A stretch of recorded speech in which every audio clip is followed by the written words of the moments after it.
हे दोस्तों, क्या आपने कभी सोचा है कि आप चाहते हुए भी अपने आंसर्स क्यों नहीं बदल पाते? क्यों ऐसा होता है कि कुछ लोग अपने आप में बिलीव करते हैं और कुछ लोग चाह के भी बिलीव नहीं कर पाते हैं? सबसे बड़ा डिफरेंस सक्सेसफुल लोगों में और बाकी लोगों में ये नहीं है कि उनकी बाहर की लाइफ में क्या क्या चल रहा है, बल्कि असलियत में सबसे बड़ा डिफरेंस होता है कि उनके अंदर क्या चल रहा है। डॉक्टर जोसेफ मर्फी, जिन्होंने बुक लिखी है the power of your subconscious mind, वे कहते हैं कि the law of life is the law of belief. एक बिलीफ आपके दिमाग में रिप्रोग्राम थॉट होता है। जैसा आप सोचते हैं, फील करते हैं, वैसा ही आपकी लाइफ में आपके साथ होता है। अब ये सुनने में थोड़ा अजीब लगता है और मुझे भी ये आइडिया थोड़ा अजीब लगता था, लेकिन जोसेफ मर्फी कहते हैं कि ये आइडिया जब आप अपने आप को खुद से प्रूफ कर लेंगे तभी आप इसमें बिलीव करेंगे और ये सबसे ज़्यादा आपके लिए इफेक्टिव होगा। जोसेफ मर्फी ने भी अपने आप को, अपने सबकॉन्शियस माइंड की पावर को प्रूफ किया। एक बार उनको साइकोनोमा की डायग्नोसिस हुई और उन्होंने अपनी सारी ट्रिक्स यूज करके उसको हील भी कर लिया। एक बार जब उन्होंने उससे वो हील कर लिया तब उनको सबकॉन्शियस माइंड की पावर पे पूरा विश्वास हो गया। अब ये बुक या मेरा वीडियो आपको मेडिकल एडवाइस नहीं दे रहा है। मैं आपको यह भी नहीं कह रहा हूँ कि आप इन आइडियाज़ पर बिलीव करिए। मैं सिंपली ये कह रहा हूँ कि आप इन आइडियाज़ को ट्राई करिए और खुद को प्रूव या डिसप्रूव करिए, तभी आप समझ पाएंगे कि आपका सच क्या है। लेकिन यह बात तो है कि यह साइंटिफिकली भी देखा गया है कि आपके थॉट्स का इफेक्ट डायरेक्टली आपके बॉडी पर पड़ता है। एक चीज़ होती है प्लेसिबो इफेक्ट, जहाँ पे लोगों को एक फेक दवाई दी जाती है और बोला जाता है कि वो असली दवाई है। दवाई के नकली होने के बावजूद भी यह देखा गया है कि पेशेंट्स में पॉजिटिव इफेक्ट्स आते हैं। इसी तरह से इसका उल्टा है नोसिबो इफेक्ट। अगर किसी पेशेंट को बता दिया गया है कि उसको कोई बीमारी है लेकिन असली में वो होती नहीं है, तब भी उसको उस बीमारी के सिम्टम्स आने लगते हैं। तो जैसे हमारे थॉट्स हमारी बॉडी को साइंटिफिकली मेजरेबल तरीके से इफेक्ट करते हैं, क्या हमारे थॉट्स हमारी इन्वायरमेंट को, हमारी फाइनेंशियल लाइफ को और हमारे सक्सेस के हैप्पीनेस को भी इफेक्ट करते हैं? ये सोचने वाली बात है। आपके दिमाग में दो हिस्से होते हैं, कॉन्शियस और सबकॉन्शियस माइंड। अब ये डिफरेंस आपको पता भी ना हो तब भी ऑटोमेटिकली आपके लिए काम करता है। जो आप अभी इस वीडियो को देख रहे हैं, मेरी आवाज़ सुन रहे हैं और ध्यान दे रहे हैं, वो आपका कॉन्शियस दिमाग है। लेकिन आपके दिमाग में जो चीज़ अभी हार्ट स्पीड कंट्रोल करती है, आपकी सांस ले रही, वो चीज़ आपका सबकॉन्शियस दिमाग है। एक एग्जांपल जो से मर्फी देते हैं ये समझने के लिए कि इन दोनों के काम में डिफरेंस क्या है।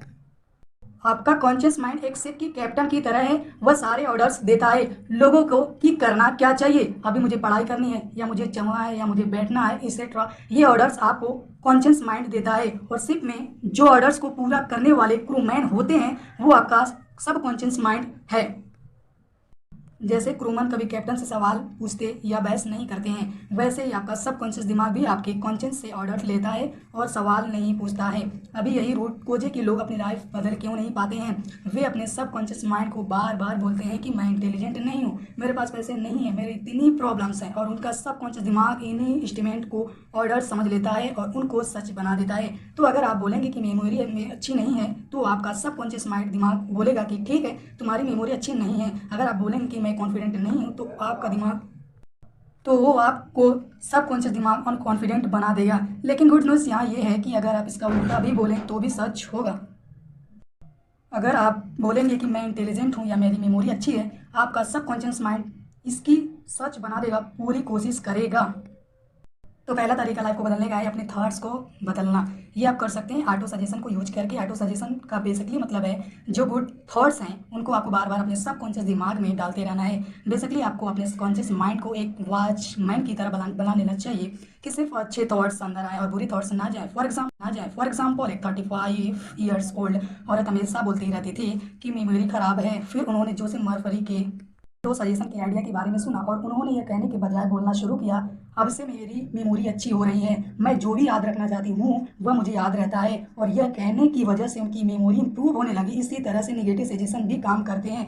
हम लोग जब भी न्यूज़ देखते हैं तो हमारे दिमाग को फ्लड किया जाता है निगेटिव सजेशन से। आपको बताया जाता है कि दुनिया में तरह तरह की कितनी प्रॉब्लम्स हैं, आपकी लाइफ अच्छी भी चाह रही हो लेकिन आप निगेटिव सोचने लगते हैं। तो इसका मतलब नहीं है कि आप कान बंद कर लें और कि सिर्फ अपनी ही सुने। इसका मतलब यह है कि आप अपने थॉट्स के गॉड बने, सिर्फ अच्छे अपने अंदर जो है सिर्फ अच्छे थॉट्स अलाउ करें और बुरे थॉट्स चाहे आपके हों या किसी और के उसे अलाउ ना करें। एक बार एक साइकोलॉजिस्ट थे जिन्होंने ट्यूबरकुलोसिस हो गया था, उनके एक्सरेज में बीमारी दिख भी रही थी।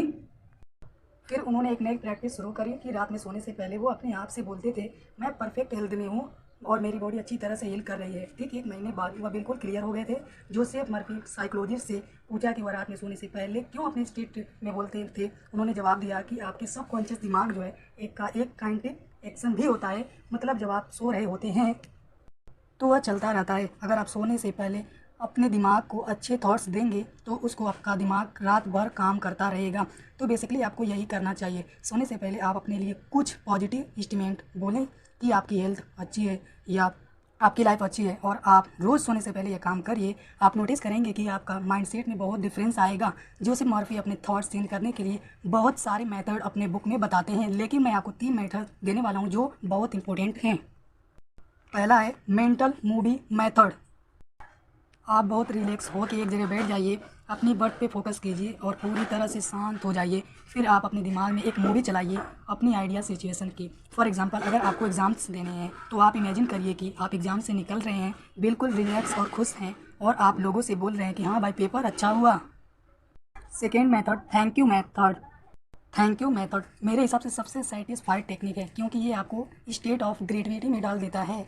तो फॉर एग्जांपल, अगर आपको फाइनेंशियल इंप्रूव करने हैं और आपको अभी फाइनेंशियल डिफ़िकल्टी हो रही है, तो अपनी डिफ़िकल्टी पे फोकस करने की बजाय आप कहो thank you universe for my wealth. यहाँ अगर आप यूनिवर्स हटा के कोई वर्ड डाल सकते हैं जिस भी चीज़ पे आप बिलीव करते हैं। ये बार बार करने से आपके दिमाग से फियर निकल जाता है और आप automatically better state of mind में आ जाते हैं अपनी प्रॉब्लम्स डील करने के लिए। और थर्ड है अफर्मेटिव मेथड। ये आपने और वीडियो में अफर्मेशन के नाम से सुना होगा। यहाँ पे आप एन स्टेटमेंट लेते हैं जो प्रेजेंट टेंस में हो। जैसे आप चाहते हैं कि आपकी लाइफ हो, अगर आपकी कोई बीमारी है तो आप कहेंगे कि मैं पूरी तरह से हेल्दी हूँ, मैं अच्छा खाना खाता हूँ, मेरी बॉडी सारी न्यूट्रिएंट ऑब्जर्व करती है। अफर्मेशन को बहुत लोग मिसअंडरस्टैंड करते हैं। तो जोसेफ मर्फी के एग्जांपल देते समझने के लिए कि अफर्मेशन काम कैसे करते हैं। जब कोई बच्चा बोर्ड पे लिखता है 3 + 3 = 7 तो एकदम से सच नहीं हो जाता, लेकिन जब टीचर्स उसको इन्फॉर्म करते हैं कि 3 + 3 = 6 तब वह उसको करेक्ट करता है। इसी तरह से जब हमारा सबकॉन्शियस माइंड कुछ गलत करता है तो हम एफर्मेशन देख देख कर उसको सही रास्ते पर ले आते हैं। एक बहुत इंपॉर्टेंट चीज़ जो आपको याद रखनी चाहिए, यह टेक्निक अप्लाई करते टाइम हुआ है कि आप अपने सबकॉन्शियस माइंड को फोर्स बिल्कुल भी नहीं कर सकते। बहुत सारे लोग जो उसमें आके अपने अफर्मेशन बोलते हैं, विल पावर का यूज़ करते हैं। जोसेफ मर्फी कहते हैं कि आपको इमेजिनेशन यूज करनी है, विल पावर नहीं। आपको अपने सबकॉन्शियस माइंड से लड़ना नहीं है, बल्कि आपको पूरी तरह से रिलैक्स हो के उसको अच्छे थॉट्स देने हैं, बल्कि डिटेल्स को हील करने की है। तो वह खुद ही समझ जाएगा। आपके सबकॉन्शियस माइंड में इन्फिनिटी इंटेलिजेंस है कंपेयर टू आपके कॉन्शियस माइंड के। तो आपको ज़्यादा डिटेल्स बताने की ज़रूरत नहीं है, बस आप अच्छे थॉट्स अलाउ करिए और क्लियर हो जाइए कि आपको चाहिए क्या। अगर आपको वीडियो पसंद आई हो, वीडियो को लाइक कर दीजिएगा और चैनल पर नए तो चैनल को सब्सक्राइब कर लीजिएगा, क्योंकि हम ऐसी लाइफ चेंजिंग वीडियोस लाते रहते हैं।